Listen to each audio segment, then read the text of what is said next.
Oke, assalamualaikum warahmatullahi wabarakatuh.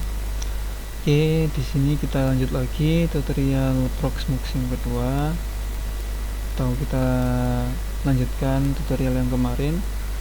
Oke, langsung saja karena kemarin sudah kita install. Sekarang kita lanjut bikin user, bikin VM, bikin role dan sebagainya nanti ya. Langsung saja kita catat di sini dulu. Kita pakai notepad biar enak ya. Yang pertama nanti kita bikin kontainernya dulu ya, bikin VM atau bikin kontainer Proxmox yang pertama. Terus yang kedua kita nanti bikin user. Jadi nanti untuk VM yang sudah jadi itu kita tentukan usernya siapa saja yang bisa mengakses ya. Kemudian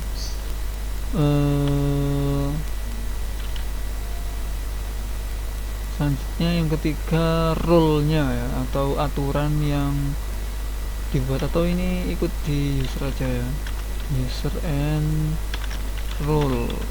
Nah ini oke, mungkin fokus kita nanti dua ini aja ya. Nanti kalau memang masih ada waktu kita tambahkan lagi. Oke, langsung saja kita ke login ke Proxmox nya ya. Di sini langsung kita kemarin pakai namanya zoid.net. Oke, sudah ada.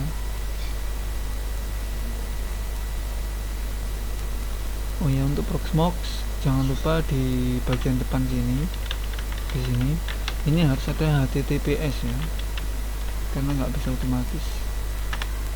Nah, baru bisa masuk. Kita ketik root, password kita kemarin 9 angka.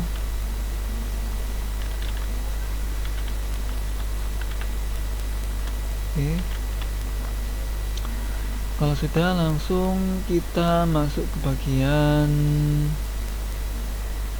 ini ya, ke bagian kita bikin CT dulu. Kita bikin CT dulu, bukan bikin user dulu ya. Kita bikin kontainer dulu. Kita masuk ke bagian lokal. Nah, di sini bagian lokal kita klik template. Kalau kita bikin VM kita harus menyediakan ISO dulu, sedangkan kalau kita bikin template kita tinggal download saja yang sudah jadi sistemnya. Jadi lebih mudah pakai yang template karena nggak double, kerjaan kita cuma satu tapi sudah langsung jadi. Kalau kita bikin yang VM itu kita mesti download dulu ISO nya, terus kita install lagi. Kalau memang nanti di template nggak ada, baru kita bikin yang VM. Karena di template sudah ada, kita pakai yang template saja. Oke, selanjutnya langsung kita klik template. Kita masuk ke bagian template. Nah, kita cari yang sesuai dengan selera kita. Kita pakai Debian berapa?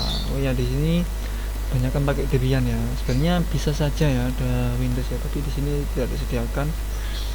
Nah, di sini kita pakai yang Debian 11 saja ya, Debian 10. Debian 11 nya mana ini ya? Debian 11, saya lebih suka Debian 11 ya, karena lebih baru. Oke, langsung syaratnya harus terhubung internetnya, jangan lupa. Kalau sudah terhubung internet, langsung kita klik download. Nah, sudah. Jadi simple ya, kalau untuk yang kontainer itu lebih simple, lebih enak. Tinggal kita bikinkan VM, arahkan nanti ke kontainer, sistemnya sudah jadi, nggak perlu install lagi. Oke, kita tunggu dulu ya. Ini nyimpennya di varlib vz template case.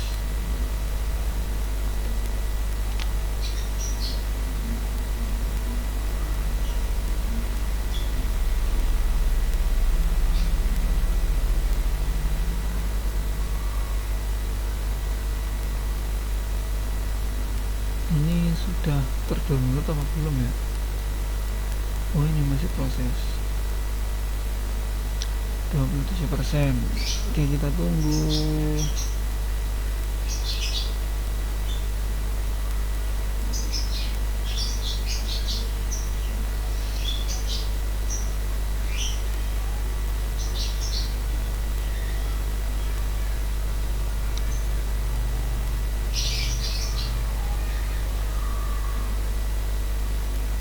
Itu sudah 54. Kita tunggu lagi. Cepet ya harusnya ya. Oh ya, ngomong-ngomong, di sini kecepatan internet saya itu cuma 10 kbps, kilobit ya, bukan kilobyte ya. Jadi kalau di mega itu kok 10 kilobit, 10 megabit ya, 10 megabit. Kalau dalam byte itu sekitar 1,2 ya, sekitar 1,2 megabyte ya. 1 mega 1,2 mega kecepatannya ya, nggak terlalu besar, tapi ini sudah cepet ya, sudah selesai. Ini sudah stopnya sudah hilang, berarti sudah selesai. Ini sudah oke. Kalau sudah, langsung kita tutup. Nah, ini sudah ada di sini template-nya sudah ke download. Sekarang kita tinggal create VM-nya saja.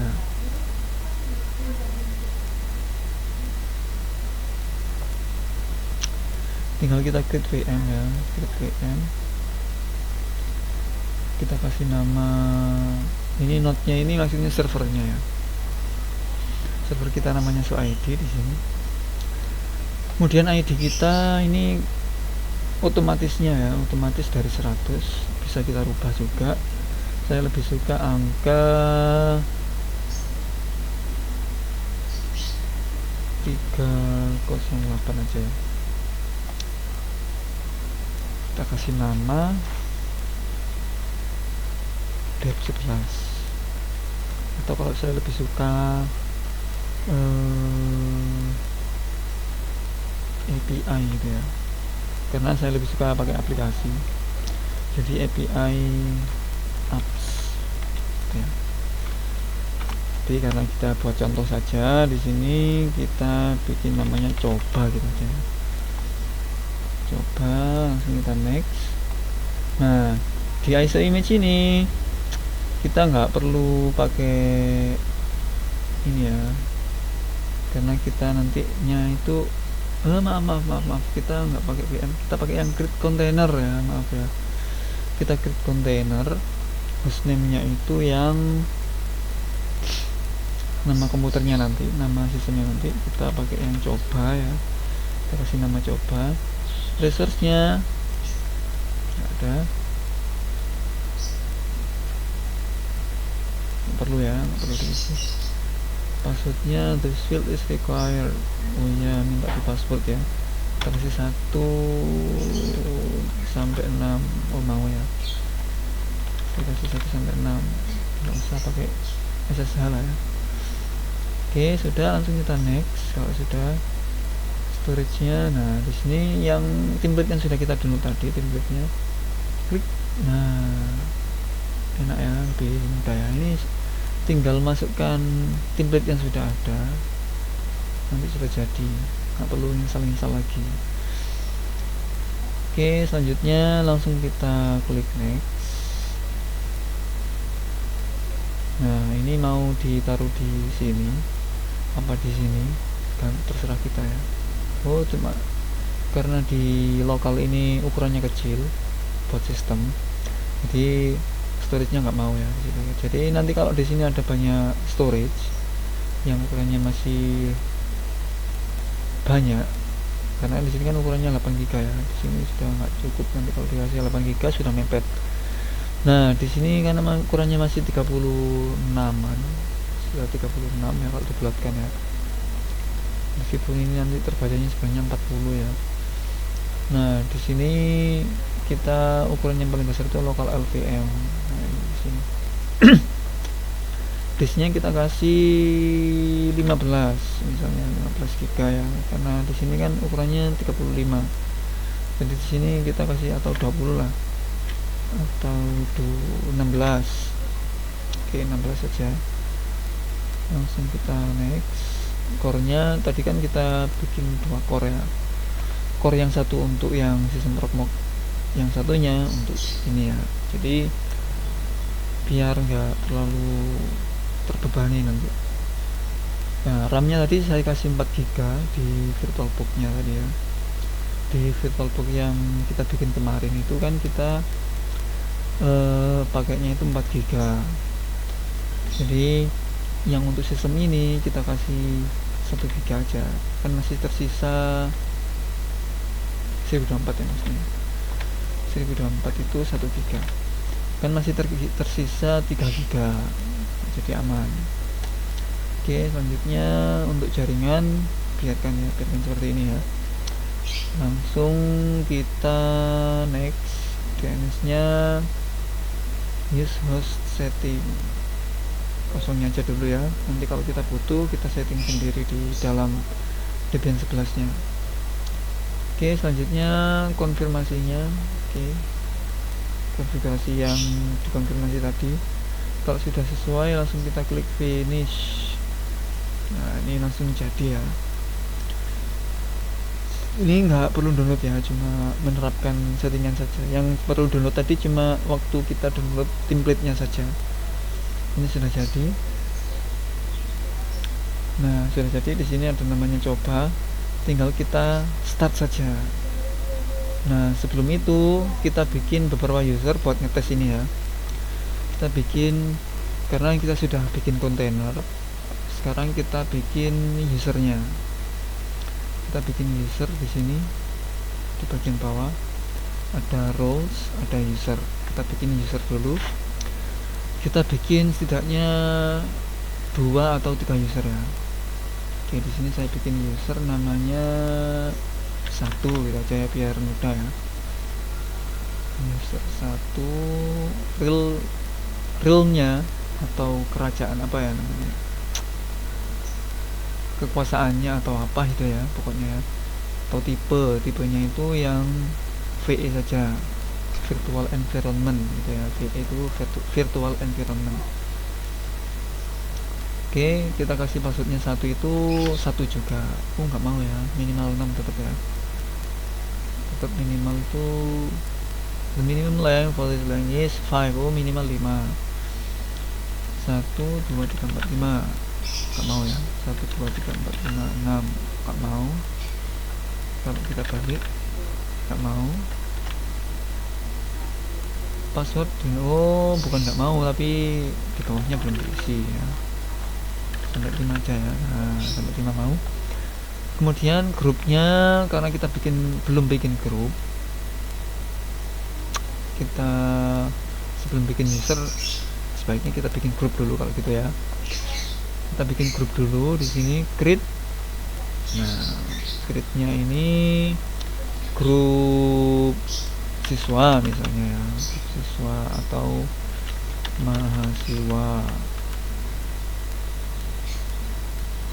kampus.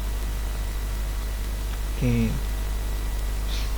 kemudian kita bikin lagi yang untuk dosen kampus juga.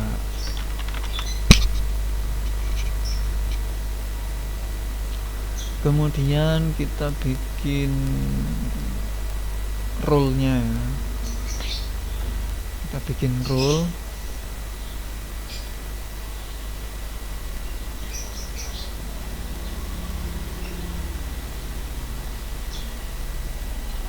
Name-nya ini untuk mahasiswa. Nah, dikasih hak izin apa mahasiswanya? VM snapshot, VM power management, VM monitor, VM migrate, VM ini semuanya kasihkan aja,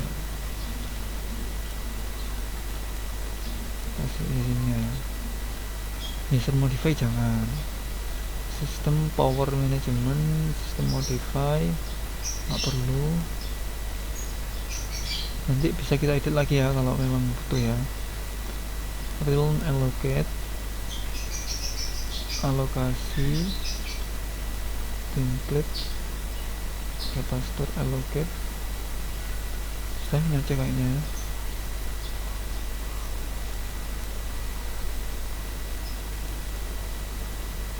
Atau kayaknya nggak perlu ini ya, karena di sini sudah ada yang dasar, ada PVE user, ini aja ya. Nanti kita pakai role-nya ini aja yang sudah ada ya.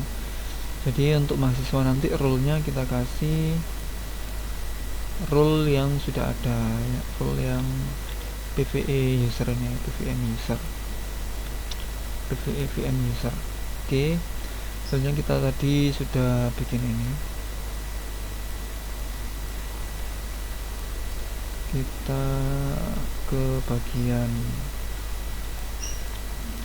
user, kita bikin user namanya 1, passwordnya 1-5, grupnya nanti ikut mahasiswa, never expire. Oke, 1 itu.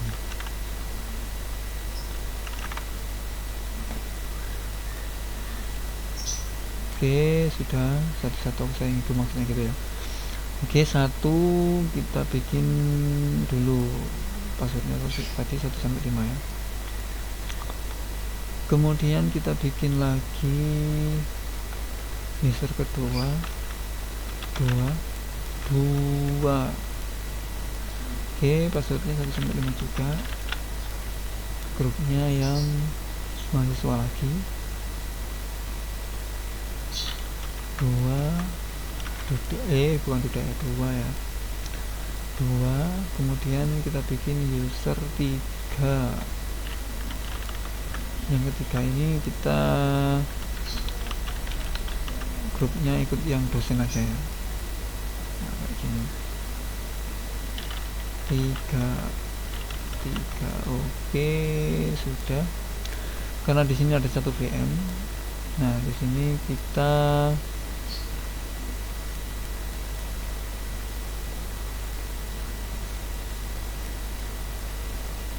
masuk ke bagian option,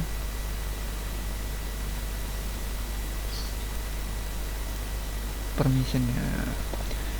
Di VM nya ini kita klik, baru masuk ke bagian permission. Nah, di sini ada group permission.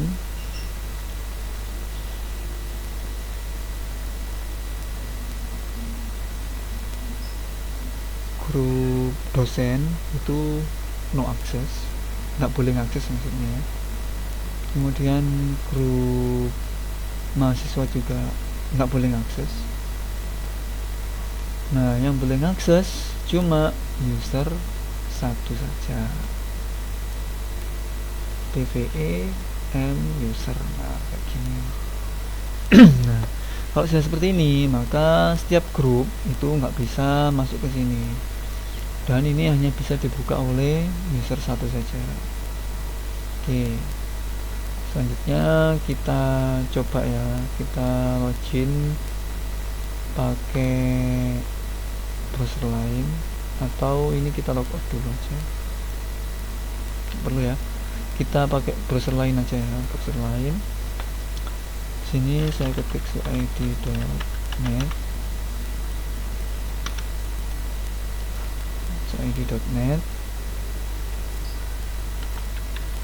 portnya 806, sini https. Oke, continue. Kita login sebagai user VE dengan nama tadi 1, passwordnya 1-5, login. Nah, jadi dia bisa ya ngakses ini ya, dia bisa ngakses VM yang sudah kita buatkan tadi. Oke, ini kalau kita pakai user 1. Selanjutnya kalau kita logout dulu, kita logout, kita coba login sebagai user 3 sebagai dosen tadi ya, 3, passwordnya sampai 5. realmnya juga VE, Proxmox VE, login. Nah di sini nggak akan muncul yang punyanya user 1 tadi atau VM100 tadi, nggak muncul ya. Di sini nggak muncul karena memang hak aksesnya nggak bisa baca file itu ya. Permisinya tadi cuma untuk user 1. Selanjutnya kita cek lagi di sini. Kalau kita rubah, kita pakai Chrome ya, kita permisinya ya kita rubah menjadi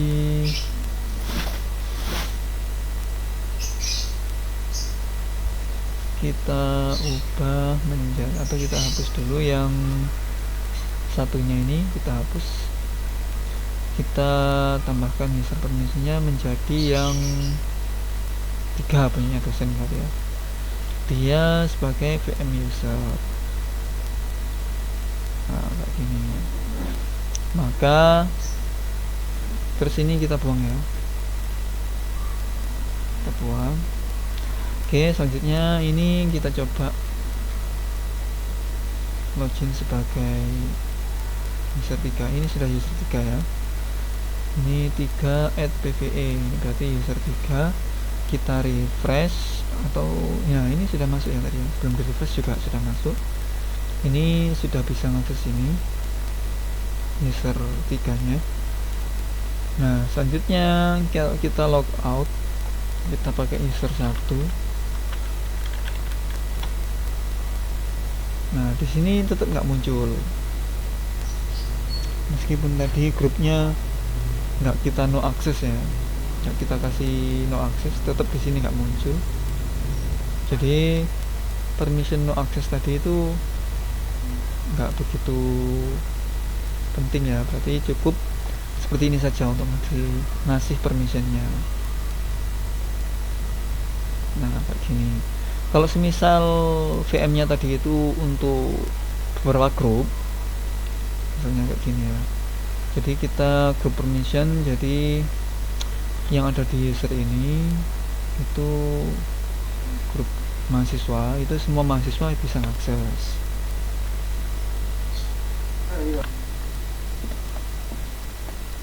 Jadi kalau semisal untuk diakses oleh banyak orang, atau kita bisa buatkan grupnya, baru nanti satu grup itu bisa ngakses.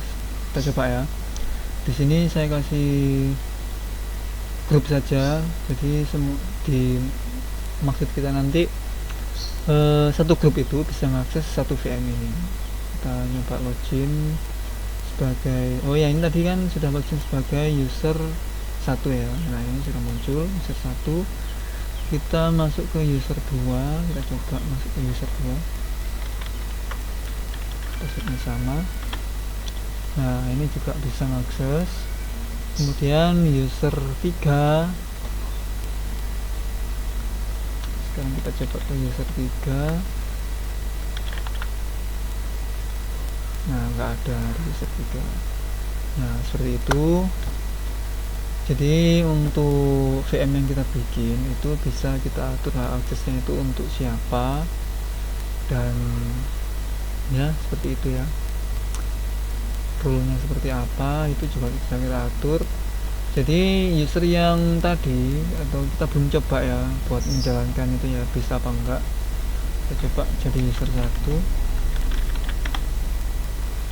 Nah kita jalankan coba ya, ini ya kita jalankan sistemnya.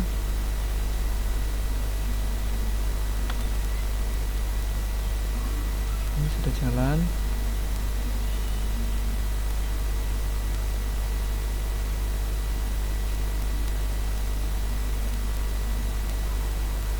Ini sudah minta login ya. Ini sistemnya sudah aktif. Jadi karena user yang kita tentukan tadi itu use apa tadi ya, PVEVM gitu ya, kalau nggak salah sih gitu ya, PVEVM kalau nggak salah. Atau kita cek di sini tadi itu untuk mana tadi ya, oh ini ya, Nah ini rule-nya itu PVE VM user. Nah jadi dia punya akses standar untuk virtual mesinnya. Standar itu maksudnya dasar. Jadi operasi dasar dari virtual mesin itu kita berikan ke semua mahasiswa yang ada di grup mahasiswa ini. Oke, mungkin sekian dulu pembahasan kali ini. Semoga bermanfaat buat kalian. Assalamualaikum warahmatullahi wabarakatuh.